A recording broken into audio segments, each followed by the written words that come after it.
ನಾವು ಇವತ್ತು CSS ಅನ್ನ 18 ಪ್ರಿನ್ಸಿಪಲ್ಗಳಲ್ಲಿ 10ನೇ ಪ್ರಿನ್ಸಿಪಲ್ ಏನು ಅಂತ ನೋಡೋಣ.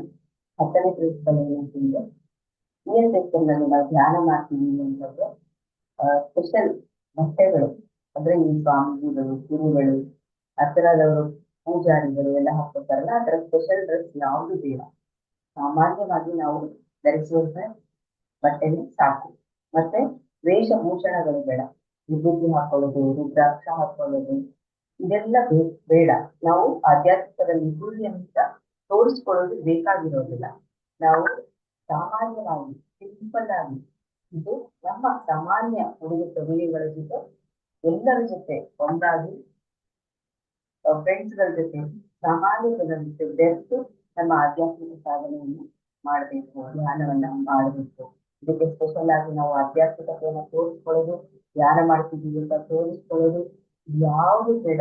ಅದಕ್ಕೆ ಸ್ಪೆಷಲ್ ಕಾಫಿ, ಡ್ರೆಸ್ ಮತ್ತೆ ವಿಭೂತಿ, ವೇಷಭೂಷಣಗಳು ಯಾವುದು ಬೇಡ ಅಂತ ಹೇಳೋದು CSS ನ 18 ಪ್ರಿನ್ಸಿಪಲ್ಗಳಲ್ಲಿ 10ನೇ ಮುಖ್ಯವಾದ ಪ್ರಿನ್ಸಿಪಲ್.